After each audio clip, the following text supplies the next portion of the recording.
ऐसा माना जाता है कि इस ब्रह्मांड में पृथ्वी पर ही जीवन पाया जाता है। ऐसी वैज्ञानिक मान्यता है और यह मान्यता निरंतर शोध के उपरांत तय हुई है। पृथ्वी पर जीवन कैसे प्रारंभ हुआ, इस प्रश्न का समाधान अभी तक नहीं हुआ है। जीवन की उत्पत्ति एवं जैव विविधता को लेकर अनेक मत हैं। दार्शनिकों एवं वैज्ञानिकों ने इस दिशा में अनेक शोध निष्कर्ष रखे। ज्ञान के विकास के साथ साथ प्राचीन मान्यताएं बदलती गईं, किंतु एक अंतिम समाधान इस विषय हेतु अब तक प्राप्त नहीं हुआ है। अरबों खरबों वर्षों पहले पृथ्वी का बनना और उस पर जीवन की उत्पत्ति का प्रश्न अनुत्तरित है। इस संबंध में मत विभाजन है कि क्या पृथ्वी पर जीवन का प्रारंभ यंत्रवत प्रक्रिया के माध्यम से हुआ या वह किसी अलौकिक घटना का परिणाम था। विज्ञान और धर्म अलग अलग विचारधाराओं को लेकर चलते हैं। बाइबल में उल्लेखित तथ्य वर्षों तक अकाट्य बने रहे। विज्ञान की प्रगति ने धर्म आधारित व्याख्याओं को भी विश्लेषण में जाने के लिए मजबूर किया। विज्ञान ने जीवन के प्रारंभ को क्रम विकास की यंत्रवत प्रक्रिया में स्वीकार किया, जबकि धर्म एक अचानक घटित अलौकिक घटना को जीवन की उत्पत्ति का श्रेय देता है। भारतीय चिंतन में वेदों और पुराणों के अनुसार ब्रह्मा सृष्टि के रचयिता हैं।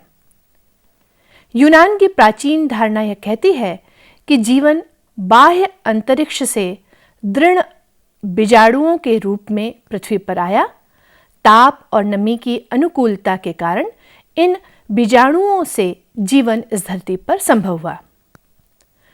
अलौकिक या चमत्कारिक घटना से जीवन का प्रारंभ कहीं न कहीं ईश्वरीय आदेश की मान्यता से जुड़ा है।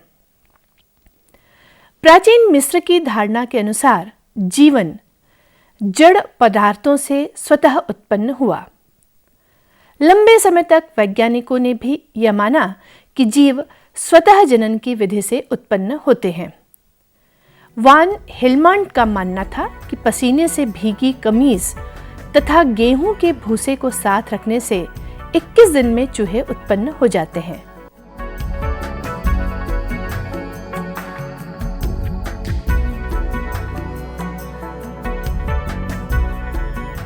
इटली के फ्रांसिस्को रेडी ने वान हेलमांड के इस स्वतः जननवाद को असत्य प्रमाणित किया। मक्खियों पर प्रयोग कर यह सिद्ध किया कि नई मक्खियां अंडों से ही विकसित होती हैं। फ्रांस के वैज्ञानिक लुई पाश्चर ने जीवन से ही जीवन की उत्पत्ति को मान्यता प्रदान की।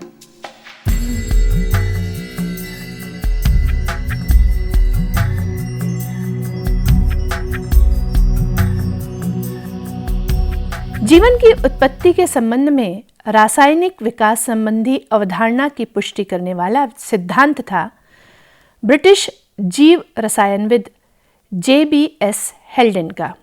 उन्होंने सबसे पहले 1929 में यह सिद्ध किया कि जीवन जड़ पदार्थों के कार्बनिक अणुओं से उत्पन्न हुआ है। रूसी जैव रसायनविद AI ओपेरिन ने भी इसी अवधारणा के समानांतर मत प्रस्तुत किया। आज से लगभग 5 अरब वर्ष पूर्व जब पृथ्वी एक ज्वलित वाष्पपुंज के रूप में सूर्य से अलग हुई थी, तब इसमें विभिन्न तत्व वाष्पित अवस्था में थे।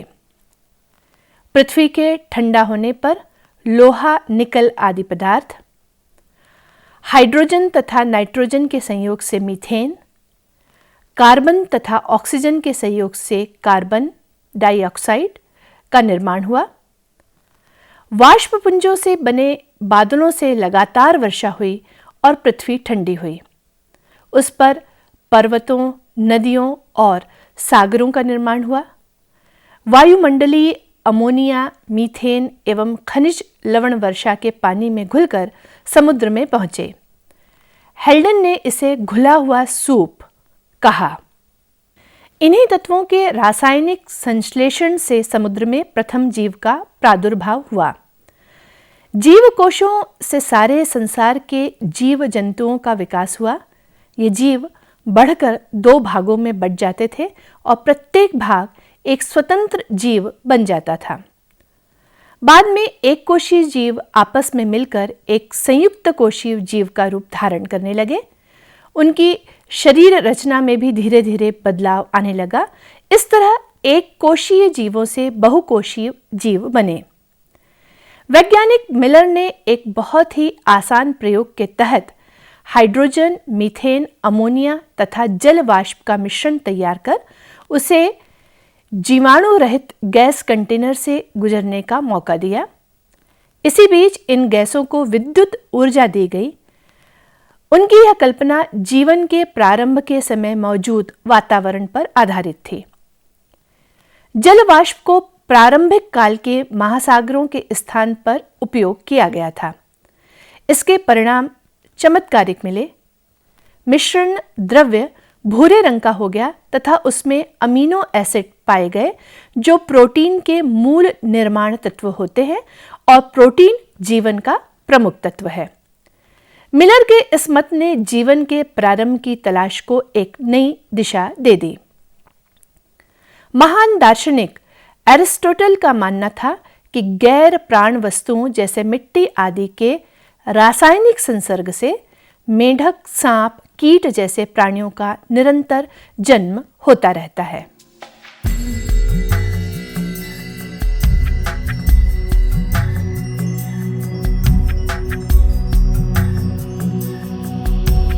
पृथ्वी पर तमाम तरह के पेड़ पौधे एवं प्राणी हैं।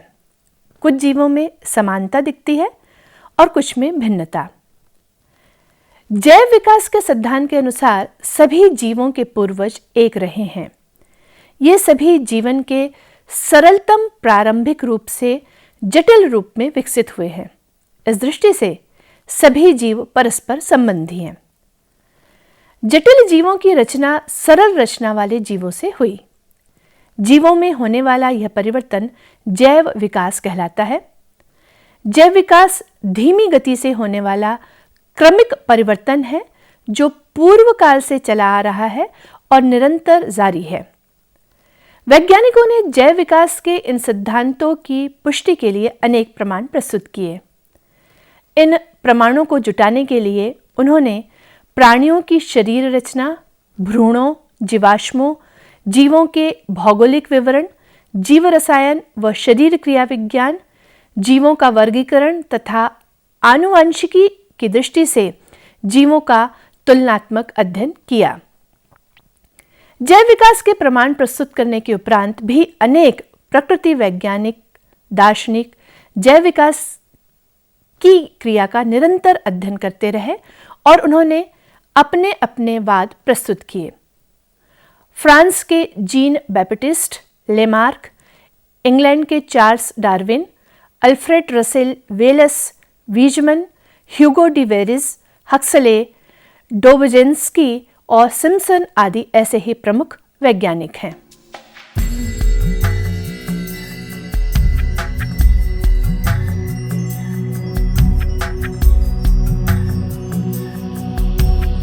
फ्रांस के जीव वैज्ञानिक लेमार्क द्वारा प्रतिपादित विकास का सिद्धांत विकासवाद था, जो किसी समय बहुत मान्य हुआ किंतु बाद में इसे अस्वीकार कर दिया गया।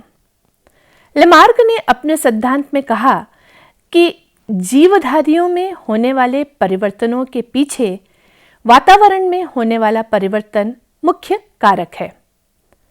लेमार्क ने अपने विकासवाद के संबंध में 2 नियम प्रतिपादित किए।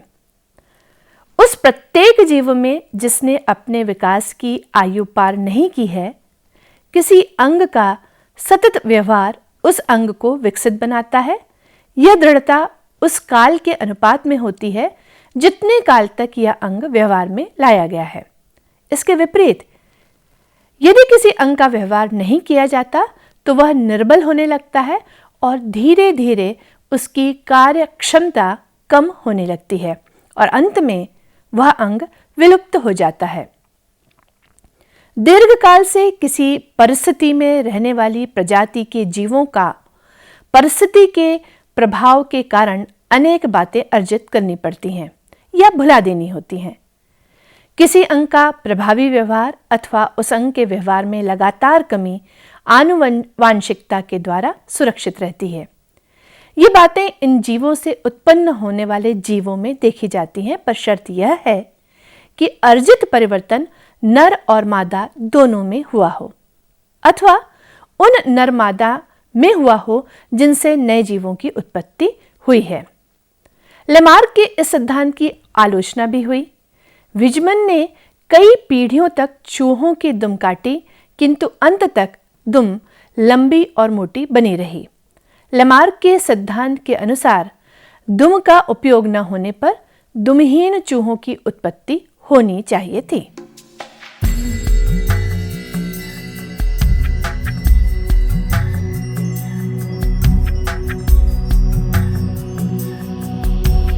प्राकृतिक अध्ययन एवं विकास की सरल एवं सुंदर व्याख्या चार्ल्स डार्विन ने की।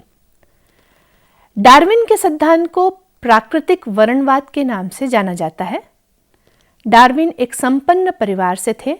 सन 1831 में मात्र 22 वर्ष की आयु में उन्हें बीगल नामक जहाज से दुनिया घूमने का मौका मिला। रास्ते में जहां जहां जहाज से वे उतरे, वहां के जीव जंतुओं, पेड़ पौधों, पत्थरों, चट्टानों, कीट पतंगों के नमूने एकत्र कर उनकी जांच परख एवं विश्लेषण कर वे इस निष्कर्ष पर पहुंचे कि सभी प्रजातियां मूल रूप से एक ही जाति की उत्पत्ति हैं। परिस्थितियों के अनुरूप अपने आप को ढालने की विवशता प्रजातीय विविधता का कारण है। जेम्स वाटसन आनुवंशिक कोडधारी डीएनए की ऐठनदार सीढ़ी जैसी संरचना के, जिसे डबल हेलिक्स स्ट्रक्चर कहते हैं, उसके सहखोजी हैं। वे मानते हैं कि आनुवांशिकी पग पग पर डार्विन की पुष्टि करती है और चार्ल्स डार्विन इस धरती पर जी चुके सबसे महत्वपूर्ण व्यक्ति हैं।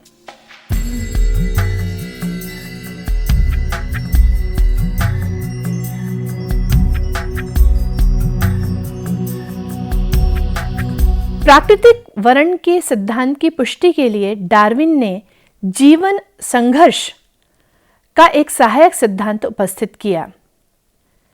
जीवन संघर्ष जीव विज्ञान में प्रयुक्त होने वाली एक उक्ति है, जिसका तात्पर्य है अपने अस्तित्व के लिए जीवों का परस्पर संघर्ष। इसके अनुसार जीवों में जनन बहुत ही द्रुत गति और गुणोत्तर अनुपात में होता है, किंतु जीव जितनी संख्या में उत्पन्न होते हैं उतनी संख्या में जी नहीं पाते, क्योंकि जिस गति से उनकी संख्या में वृद्धि होती है उसी अनुपात में वास स्थान और भोजन में वृद्धि नहीं होती, वरन स्थान और भोजन सीमित रहते हैं। अतएव वास स्थान और भोजन के लिए जीवों में अनवरत संघर्ष चलता रहता है। इस संघर्ष में बहुसंख्या में जीव मर जाते हैं और केवल कुछ ही जीवित रह पाते हैं। इस प्रकार प्रकृति में विभिन्न जीवों की संख्या में एक संतुलन बना रहता है। उदाहरण के लिए हाथी जैसा मंद गति से जनन करने वाला प्राणी भी यदि बिना किसी बाधा के गुणोत्तर अनुपात में जनन करने के लिए स्वतंत्र कर दिया जाए, तो चार्ल्स डार्विन ने हिसाब लगाकर दिखाया कि एक जोड़ा हाथी जिसकी आयु 100 वर्ष तक हो और 30 वर्ष की आयु प्राप्त करने पर जनन प्रारंभ करे तथा अपने संपूर्ण जीवन काल में केवल 6 बच्चे दे और बच्चे भी माँ बाप की भांति जनन करने लगे तथा यही क्रम बना रहे, तो 750 वर्षों में सब हाथियों की संख्या 1,90,00,000 हो जाएगी। इसी भांति यदि एक जोड़ा खरगोश एक जनन में 6 बच्चे जने और 1 साल में 4 बच्चे दे और ये बच्चे भी 6 महीने की अवस्था में जनन करने लगे, तो इस क्रम में थोड़े ही समय में खरगोशों की बहुत बड़ी संख्या हो जाएगी। हक्सले गणना द्वारा इस निष्कर्ष पर पहुंचे कि यदि एक हरी मक्खी की सभी संतानें जीवित रहने पाएं और सभी जनन करें, तो केवल एक ग्रीष्म ऋतु के अंत में चीन की संपूर्ण जनसंख्या से भी ये बढ़ जाएंगी। इसी भांति एक जोड़ा घरेलू मक्खी से यदि ग्रीष्म ऋतु में 6 पीढ़ियां उत्पन्न हो और प्रत्येक पीढ़ी के उत्पन्न होने में 3 सप्ताह का समय लगे तथा प्रत्येक 2 लाख मक्खियों के लिए 1 घनफुट स्थान की आवश्यकता हो तो उनकी 6 पीढ़ियों में उत्पन्न संतानों के लिए 114 करोड़ घनफुट स्थान की आवश्यकता होगी। प्रायः सभी वर्गों के जीवों में जनन बहुत तेजी से और निरंतर होता रहता है, अतः जीवों की इस बढ़ती हुई संख्या पर किसी प्रकार का नियंत्रण होना बहुत ही आवश्यक है, अन्यथा किसी एक ही वर्ग का जीव इतनी संख्या में हो जाएगा कि अन्य वर्ग के जीव के लिए पृथ्वी पर स्थान ही नहीं मिलेगा। परंतु ऐसा हो नहीं पाता। प्राकृतिक वर्ण का इस वृद्धि पर बहुत बड़ा नियंत्रण रहता है, क्योंकि जीवों की संख्या में जिस गति से वृद्धि होती है उसी अनुपात में भोजन और स्थान में वृद्धि नहीं होती और दोनों सीमित रहते हैं। अतएव भोजन और स्थान के लिए जीवों में परस्पर स्पर्धा और संघर्ष चलता रहता है। इस संघर्ष में वे ही जीव सफल होते हैं जिनमें अन्य जीवों से विशेषता और भिन्नता होती है। उदाहरणार्थ, वनस्पतियों में अंकुर निकलने के पश्चात खाद्य पदार्थ, धूप और प्रकाश के लिए परस्पर स्पर्धा प्रारंभ हो जाती है और एक दूसरे को पीछे छोड़ आकाश की ओर बढ़ने की चेष्टा में वे लग जाते हैं। जो पौधे आगे नहीं बढ़ पाते वे पड़ोसी पौधे की छाया में आ जाते हैं और उनकी वृद्धि कम हो जाती है। वे पौधे जो इस प्रतियोगिता में सफल होते हैं जीवित रहते हैं तथा अन्य मर जाते हैं। इस प्रकार का संघर्ष केवल एक ही वर्ग अथवा जाति के जीवों में नहीं, वरन एक वर्ग का दूसरे वर्ग या जाति के साथ भी चलता रहता है। वस्तुतः जीवन संघर्ष 3 प्रकार के हैं: अंतरजातीय संघर्ष, आंतरजातीय संघर्ष तथा पर्यावरणीय संघर्ष। अंतरजातीय संघर्ष प्रायः 2 अथवा 2 से अधिक भिन्न भिन्न वर्गों और जातियों के जीवों में चलता है। नेवले और सांप के बीच, सांप और मेढक के बीच, कुत्ते और बिल्ली के बीच अथवा बिल्ली और चूहे के बीच के संघर्ष इसके उदाहरण हैं। इसमें एक जीव तो अपने शत्रुओं से हमेशा अपनी रक्षा की चेष्टा में रहता है और दूसरा सर्वदा अपने शिकार की टोह में लगा रहता है। अतः यह संघर्ष शिकार और शिकारी का आपस का संघर्ष कहा जा सकता है। शिकारी और शिकार में लुका छिपी का खेल बराबर चलता रहता है। एक बचने का प्रयास करता है तो दूसरा उसकी खोज में रहता है। अंतरजातीय संघर्ष प्रायः एक ही जाति या वर्ग के जीवों में चलता है।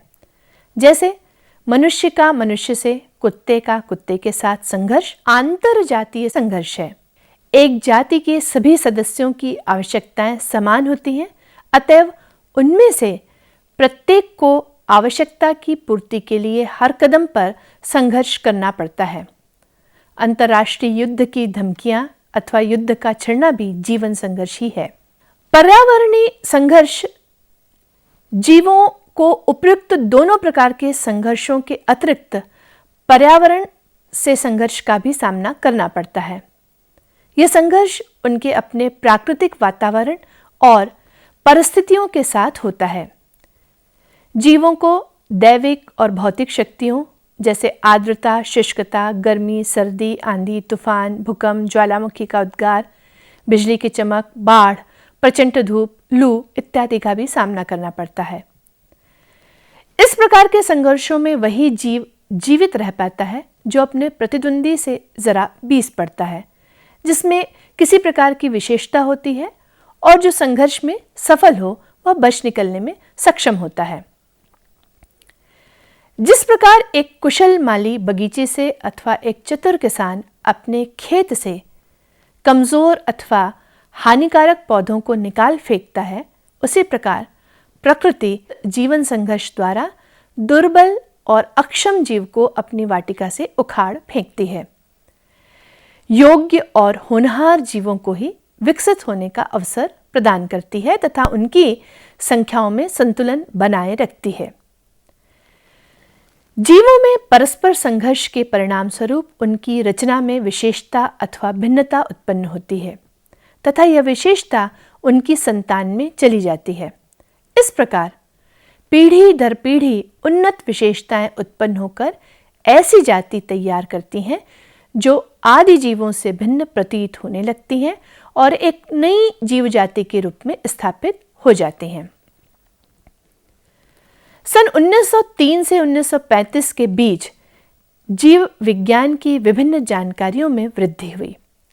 मेंडल ने आनुवांशिकता के सिद्धांत और डी वेरिज ने उत्परिवर्तन का सिद्धांत प्रस्तुत किया। इस नए वाद को नव डार्विनवाद या विकास का आधुनिक संश्लेषितवाद कहा गया। नव डार्विनवाद के अनुसार जीवों की नई जातियां पुरानी जाति के जीन्स में परिवर्तन से बनती हैं। जीन्स में परिवर्तन होने पर जीवों के आनुवांशिक लक्षण भी बदल जाते हैं। नव डार्विनवाद के अनुसार नई जाति के विकास में 4 प्रमुख कारक विभिन्नताएं, उत्परिवर्तन, प्राकृतिक वर्ण तथा पृथक्करण कार्य करते हैं। जीवन के उद्भव एवं विकास संबंधी मतों, सिद्धांतों ने अलग अलग शोध कार्यों में वैज्ञानिकों को कार्य करने की दिशा दी है।